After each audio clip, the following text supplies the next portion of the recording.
Welcome back everybody to another video. In the last one you guys saw that we got this car started, and today we're going to try and correct all the little issues that we still have so that we can get it to run properly so we can go take it for a drive. So first thing, let's get this hood open real quick, and we need to get this intake plenum off. We need to get this intake plenum off because we got this injector right here that's leaking. It looks like it's almost a similar problem as to what happened with the last Z that we were working on that had an injector that was leaking. So we'll see if that's it. Real quick, let's get this plenum off. Okay, that's better. So now that we got these off, we can maybe see if it has a little bit of movement. I hope I didn't leave this loose. I don't think I did. They all kind of have a little bit of movement, but not too much. Well, anyways, what we're gonna do is we're gonna take this off and we're gonna take it over to my laboratory and we're gonna see what happened. And I'll also show you guys the vacuum block that I'm gonna use and the fuel pressure regulator that we're gonna use. Okay guys, here we are again. The injectors and the rail, and this, let's start with this. This is the vacuum block that I'm going to be using. I had this for a while because I already had planned to use this.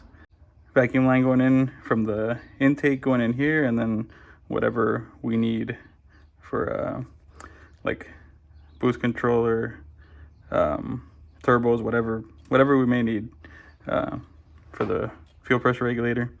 That's what this is for. So we got that. There's some other fittings that if we need to use. These are the ejector O-rings that we're going to be using. These are from CZP.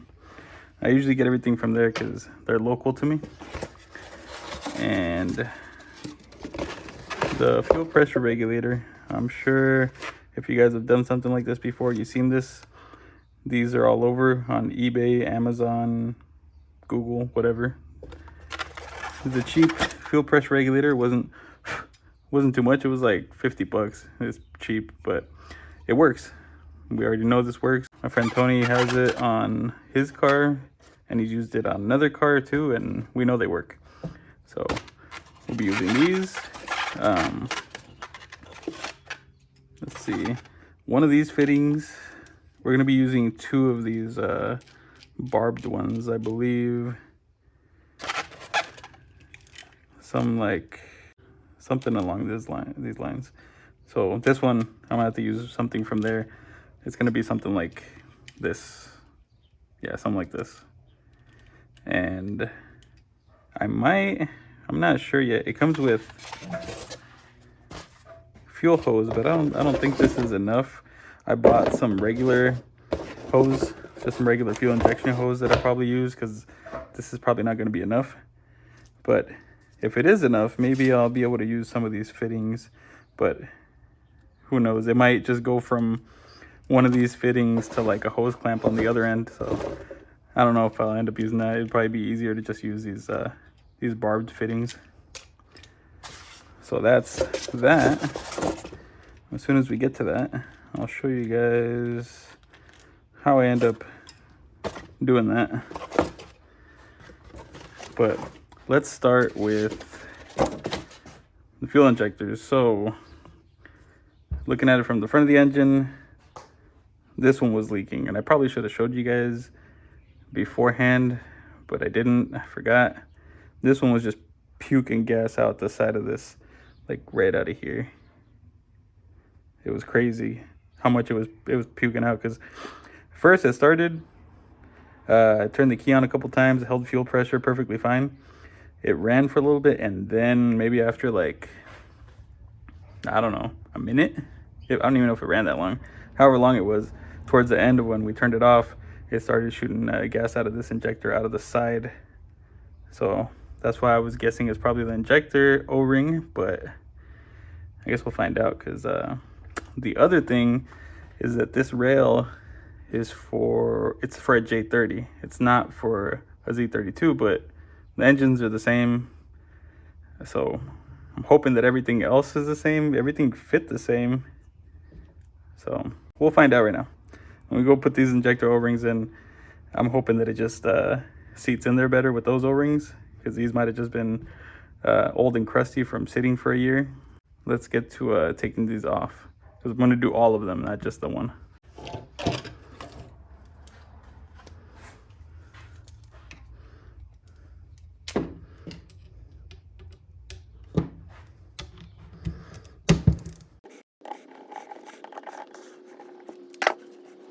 So let's see what we did wrong, if anything.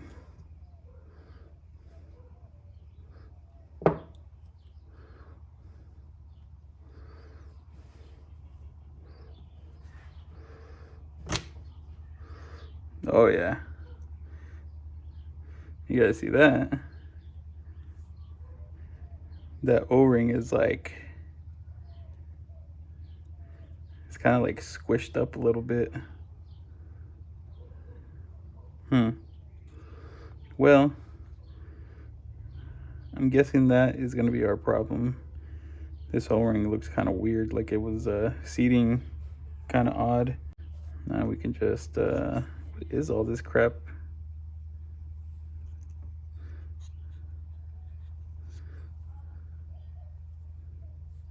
Is this just from the ethanol, from the 85? Kind of crusty. So probably end up cleaning these off and probably cleaning as much as I can out of this. That's kind of weird. I remember cleaning this rail out before I used it. Well, anyways, guys, there's our issue once again, just like the other Z. It was it was a O-ring problem, which I think that's usually what it's going to be. It's always going to end up being one of these O-rings, especially if it happened right after you installed everything, because that's usually what happens. Operator error. So now do the rest of these, take the rest of these off, and replace all the O-rings.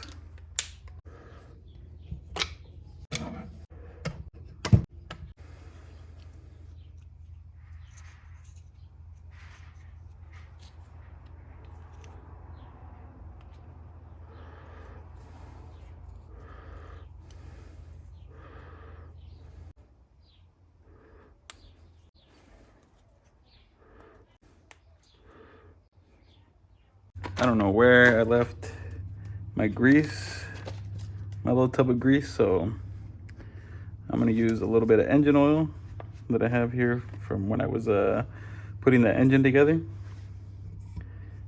and hope that works out. It should.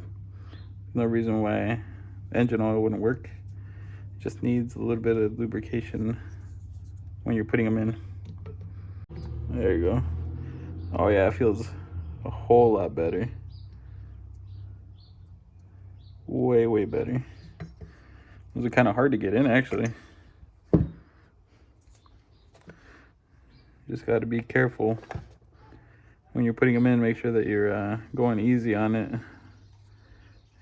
to not damage the new O-rings. You know what, guys? Now that I'm looking at this, I think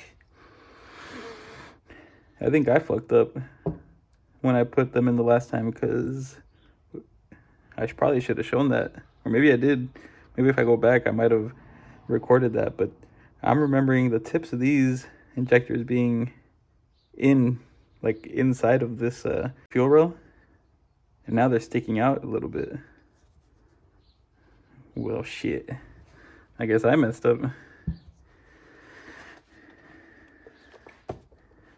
Well, you know, this stuff happens. Just because you do it every day doesn't mean you can't mess up. There we are. And now that looks way different. Originally, when I took this off, these were on the inside of this fuel rail. Like, the tips of the injectors were not that far out. Well, they weren't sticking out at all. They were inside.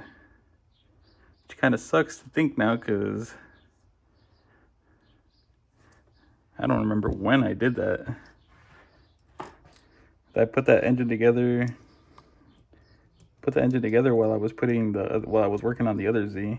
I kind of did it like in the background. I was just trying to get this car running as fast as I could.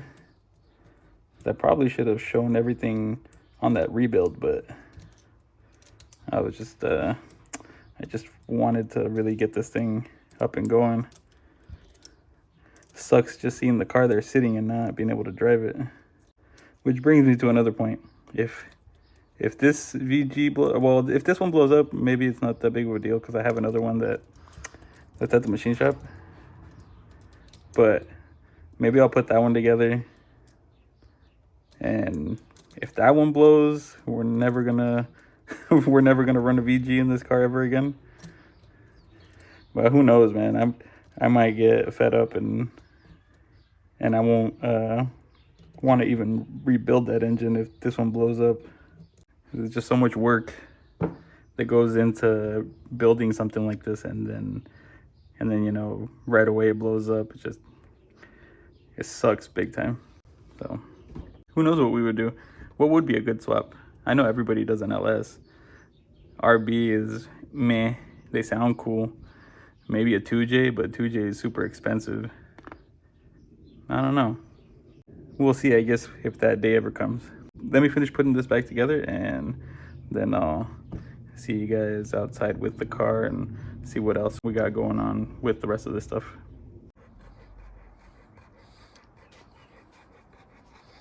Okay guys, so I just gotta bolt this back down, but one of the things that I'm gonna have to do is cut this down, and I have a tool right over here that I'm gonna use to cut this.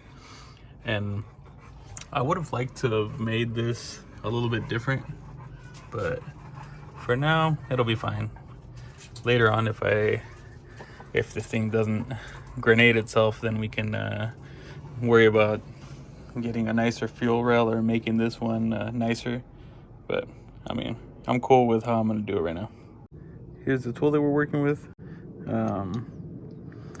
Just whatever to cut pipe. And you're just gonna make sure that this goes over.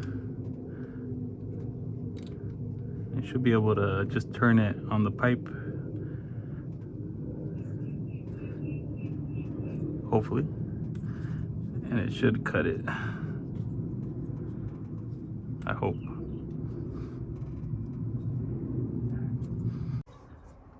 Oh, there it goes. Let's see how clean of a cut that was. Ooh. Oh, that's not bad. It's pretty good. There's that. Now we'll be able to run a hose straight up over the plenum. It would have been nice to probably make both of these come out of the back, but like I said, it'll be cool for now. Now we got that taken care of. We have to figure out what we're gonna do with this mess. I want to put the vacuum block over here and the fuel press regulator somewhere over here. So I'm gonna have to figure out how I'm gonna route these things, but I'm not sure what this one is, but it's probably gonna go to, and I'm probably gonna leave it connected, but in the fender well. Then there's a few other things that I can get rid of down there. I'm just not, it doesn't look very easy.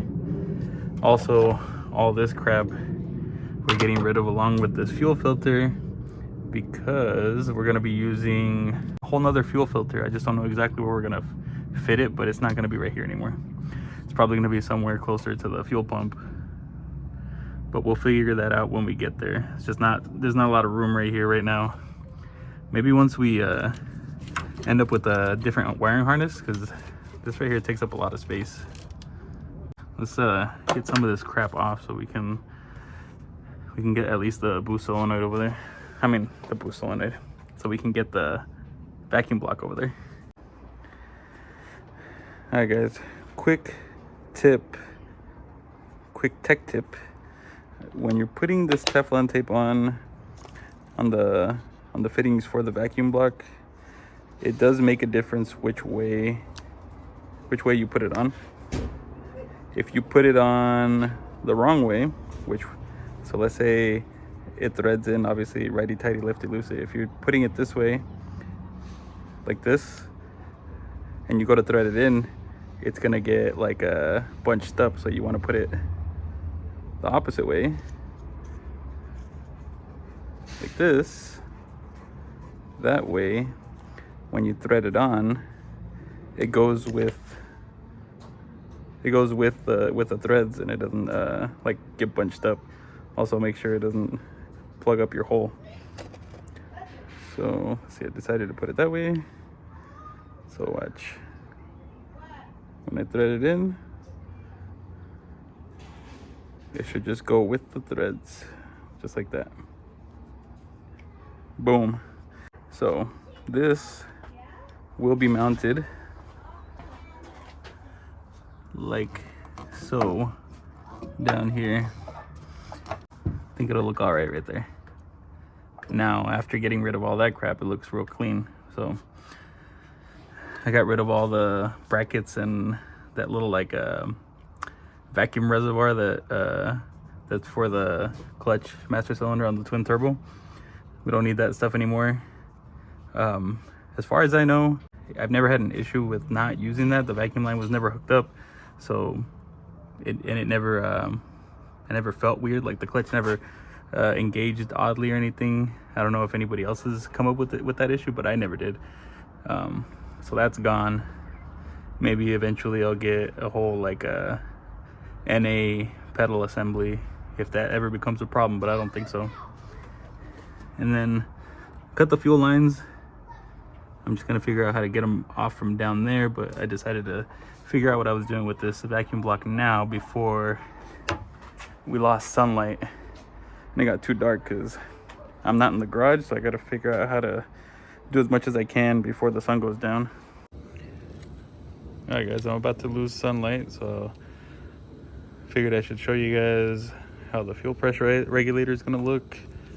Has a little bracket on here. It comes with another one in case you need it, and we more than likely won't need all these fittings, at least for now. And I already showed you guys the vacuum block, same thing. Everything has Teflon on it.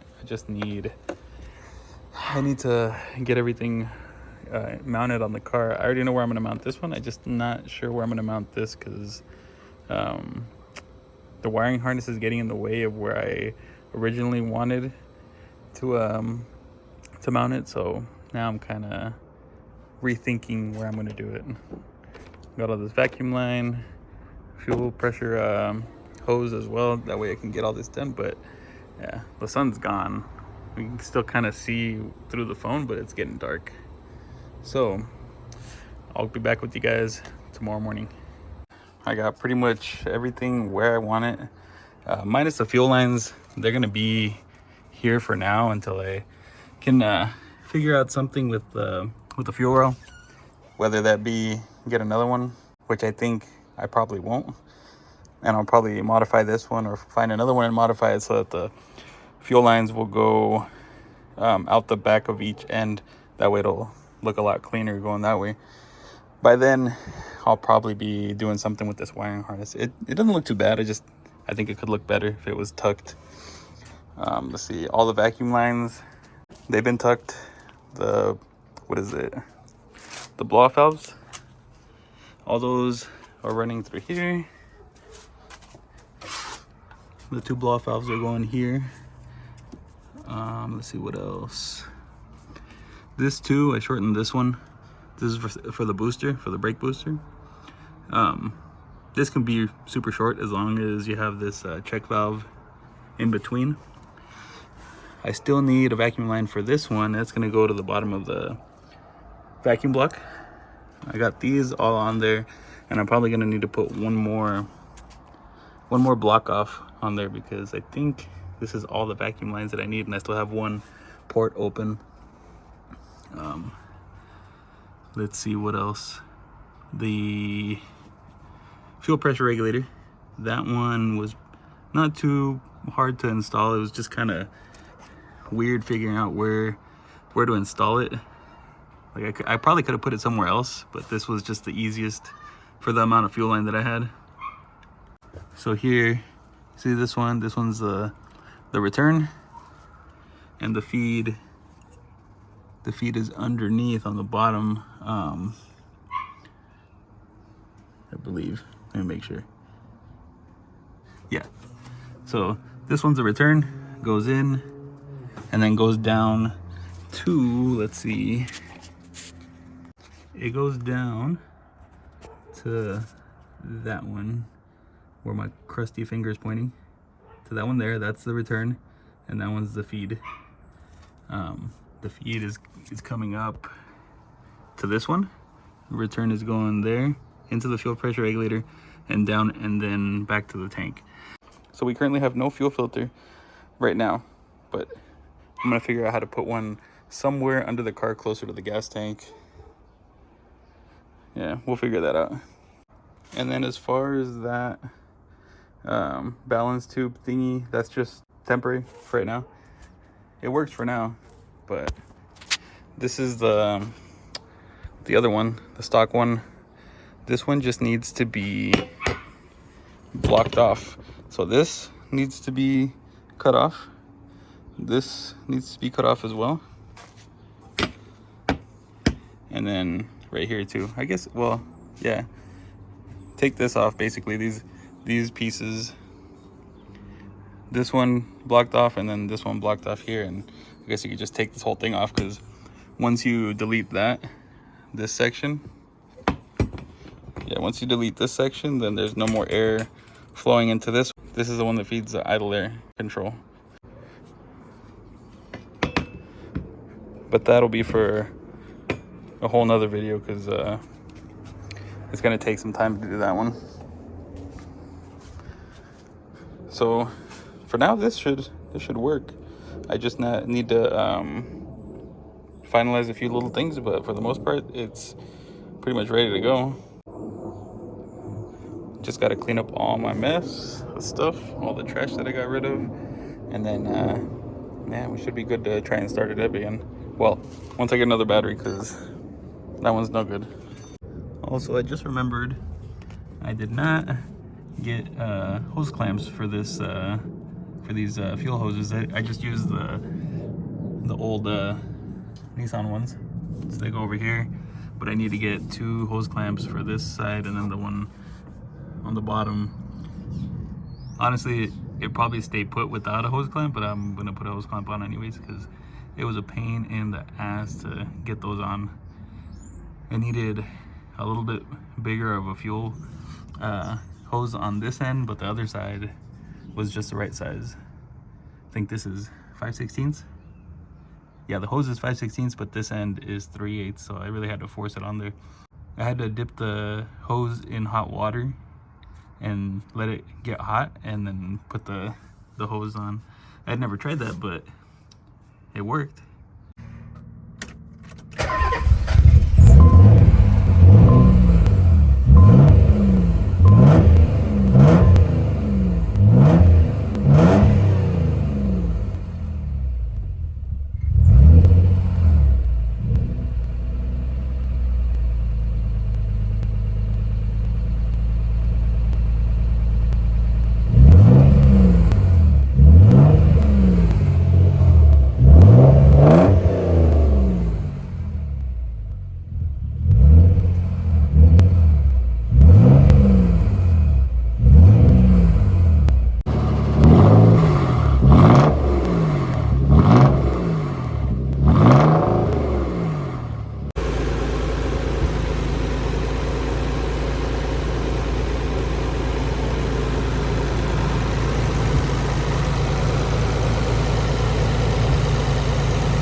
So there it is, running pretty good now.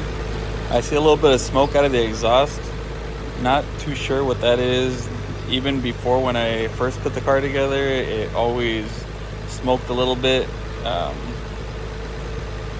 Not too sure what it is. My buddy Tony's was doing the same thing, and we're still a little bit confused about what that could be, but running good. Fuel pressure, good. It was a little noisy at first when I first ran it, but it was just the lifters needing to fill up with oil. So other than that, guys, it's running pretty good. Still looks like crap, but it runs good. So obviously there's still more things that we have to do, but at least now we got it running pretty good. Fuel pressure seems to drop after a while, so I'm gonna have to take a look at that to see if it's this regulator or if it's something with the pump. But at least while it's running, it's staying up there and working well. One thing that you'll want to do when you install one of these, to check first when you check fuel pressure or when you adjust fuel pressure, you have to do it without the vacuum line on. You adjust it from here. You need a little Allen wrench and whatever this is. I think this was like a 17 or an 18. But anyways, you adjust it from here. This is how you lock it into place. And when you adjust it, you have to do it without this, because without this it would be what full throttle would be, and then when you have this on, that's what idle is. This is, I looked up, it's like 43 or 45 psi at idle, and full throttle, it's 43 to 45, something like that.